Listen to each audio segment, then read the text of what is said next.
Hi everyone and welcome to JFK. I'm here for a very special inaugural flight. It's Air New Zealand's very first flight from JFK direct to Auckland. Now that's 17 hours 35 minutes, one of the longest flights in the world. I'm here on this very special day as an exclusive passenger in their business premiere to see what the fuss is all about. Follow me. Air New Zealand operates from JFK's Terminal 1, not the greatest of terminals, but it is going through a major renovation soon. As you can tell, it was a special day for the ground staff too, who were bursting with enthusiasm on their very first check-in. There's a dedicated premium check-in area and business class passengers get to use the priority security lane, which is a godsend considering the main queue stretched around the terminal. After security, it was time to enjoy the lounge. Now, Air New Zealand, a Star Alliance partner, uses Lufthansa's lounge, and if you're a Gold member, you'll be able to use the Senator Lounge upstairs, which has a dedicated dining room. The main lounge is well stocked and comfortable enough, but not really anything to write home about.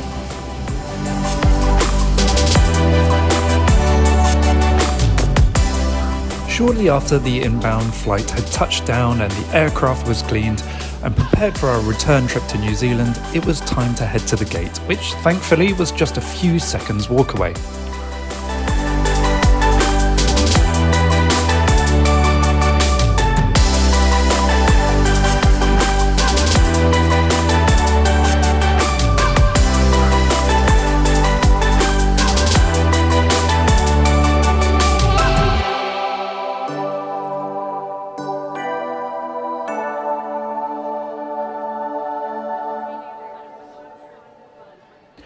Greeting us at the gate was a 4-year-old 7879 and a sea of excited passengers, including good friend Sam Chewy and someone who had just landed on the inbound flight and was heading straight back to enjoy all of the festivities.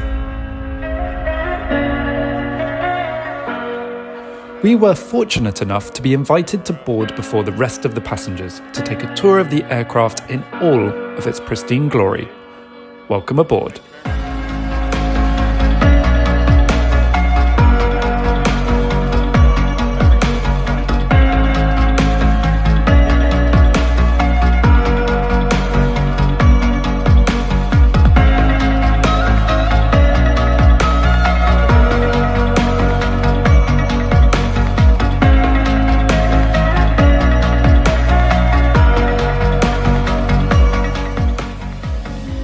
Air New Zealand's 7879 in its larger premium configuration features 215 economy seats, with a seat pitch ranging from 31 to 33 inches, and 13 of the rows of 3 seats can be turned into a sky couch, where the footrest raises to form a bed-like space for 1 or 2 people to enjoy.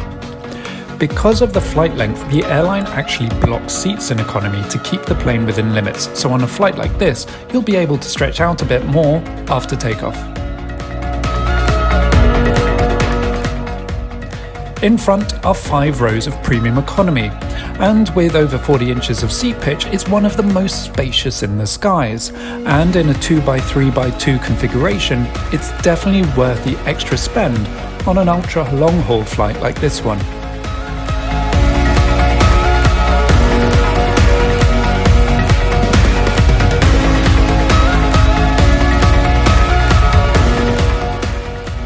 But, of course, the crowning glory is Air New Zealand's business premiere, which has 27 seats, with 22-inch seat width and a generous 6'7" bed length when it's flipped over for sleep.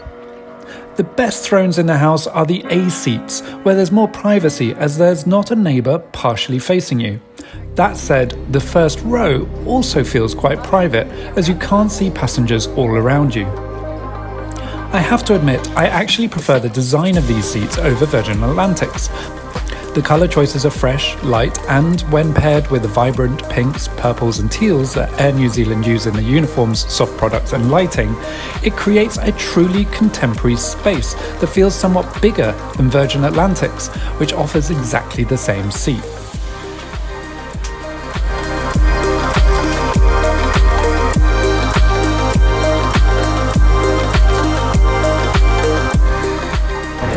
Welcome aboard this 7879 Dreamliner from Air New Zealand.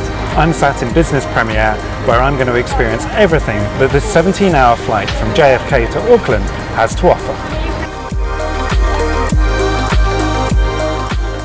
The seat has a small side table as well as a huge sturdy dining table, which still allows you to exit the seat even when it's laid.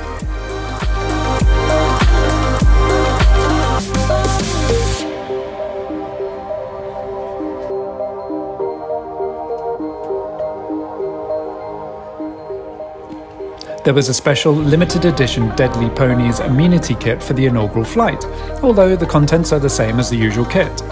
The airline also provided us all birds eye masks and one-off Marlowe pyjamas, a hint of what is yet to come apparently.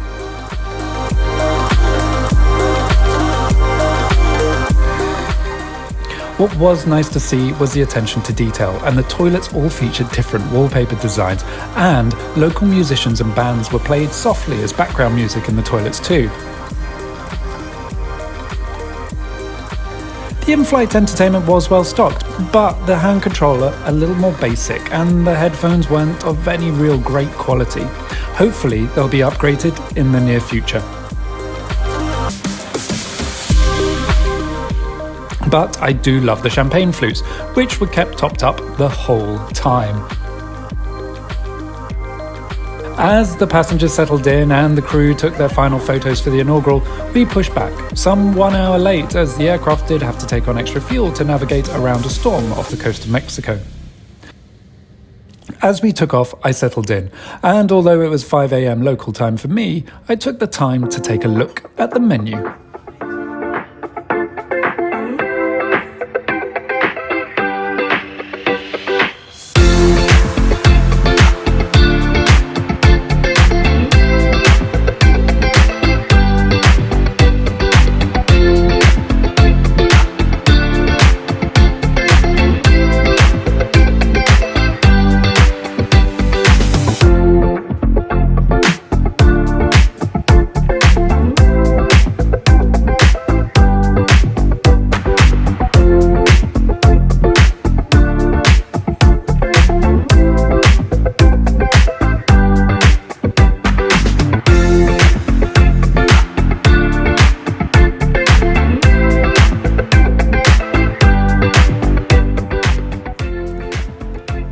Another standout point with Air New Zealand's product is the food, and there is a new service design being rolled out for these ultra long-haul flights, including Chicago and Houston, where you're able to mix and match and add sides or proteins to basically any dish you like, meaning the whole menu is pretty customizable.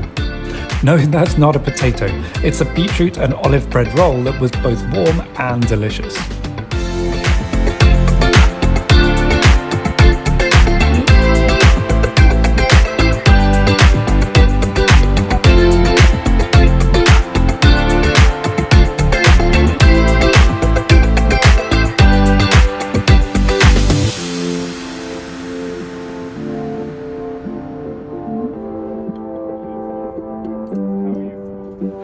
The food was fresh, flavoursome and paired with excellent wines and champagne. All in all, the 4-course meal went down a treat, apart from the chocolate ice cream, which was a little grainy and icy.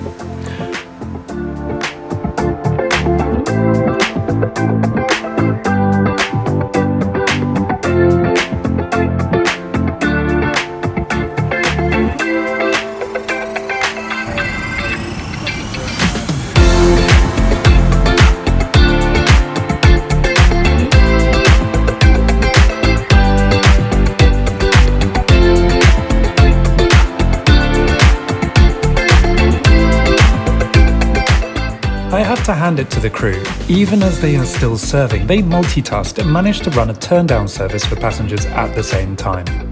The bedding was amazing, with a thick blanket, the plushest mattress protector I've ever slept on, and that all-singing, all-dancing NASA pillow, which actually does help keep your head cool.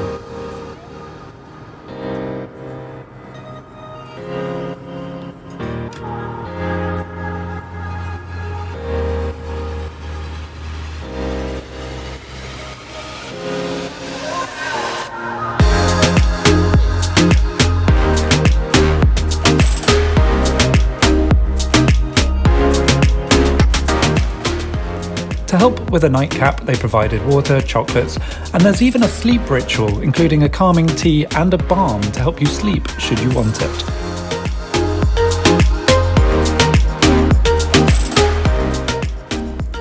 Now, my body clock was fighting me as I was still in UK time, but I'd still managed about 6 hours sleep, only waking after we passed the storm, which made it a little choppy at times. I opted for a Bloody Mary, not really knowing what time it was, but it certainly hit the spot. There's also a snack bar available in the galley at any time of the flight.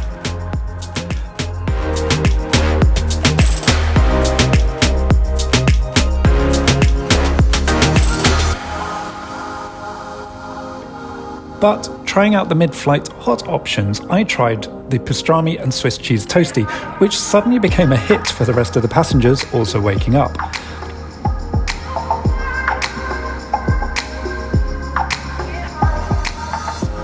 To be honest, I wish there were more options, as for example a superfood salad or something fresh like a soup, because these really would have hit the spot mid-flight.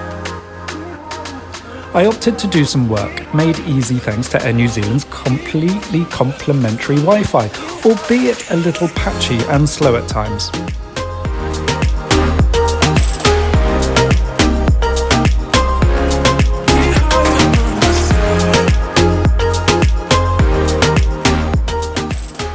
Approximately 3 hours before landing, the crew kicked into gear and slowly woke up everyone with fresh smoothies and warm towels.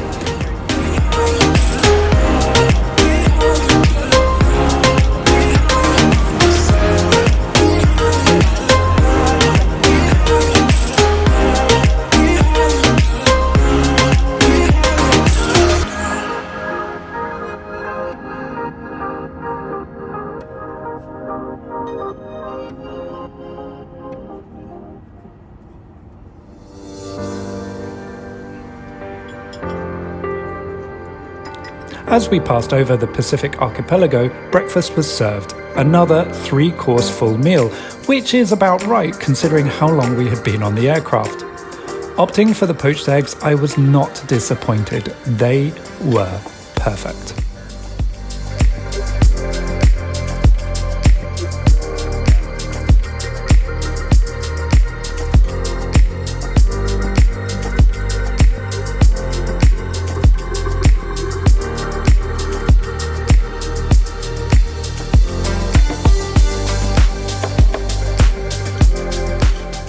Now, I'm filming this about 2 hours before we land because it's been a night flight. After takeoff, we had our meal service and then the lights were dimmed. So I've allowed everyone obviously to get some sleep, and this is the first opportunity that the lights have come up. Now, the flight has been exceptional. Air New Zealand really are pulling out all of the stops with this ultra long haul product. Now, the seats themselves are the older seats. However, in 2024, they're bringing out those brand new seats, which will really elevate the entire experience. But the standout element for Air New Zealand has been the crew. They really have managed to produce a fantastic, authentic service that brings the best of New Zealand culture and qualities to life. The food and drink has been exceptional as well, and as have been the soft products, so the amenity kits, the Turndown service and the bedding. When the seat gets turned into a fully flat bed, because the mattress is on the rear of the seat, you get a really good quality sleep. I slept for about 6 to 7 hours in total, and that still gave me plenty of time to stay awake, do some work, watch some movies as well. So all in all, this has been a really excellent flight, and I can't wait to fly back in just 12 hours time to Los Angeles and then back to London.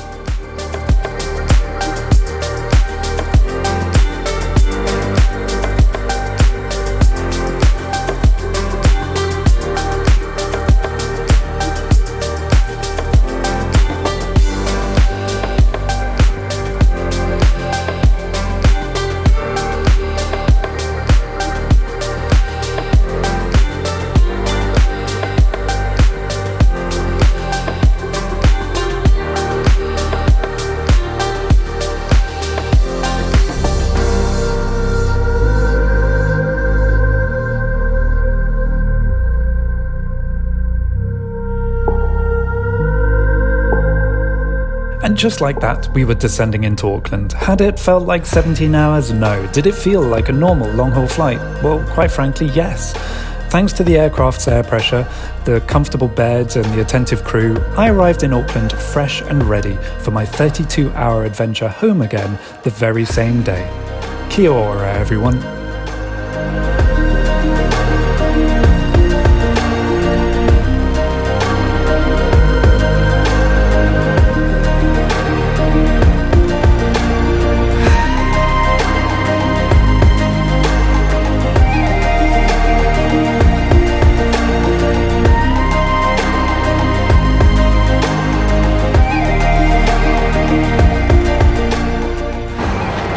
Once again, thank you very much for following us here on the Design Air. Please subscribe if you haven't already, and I look forward to seeing you on a trip report again very soon.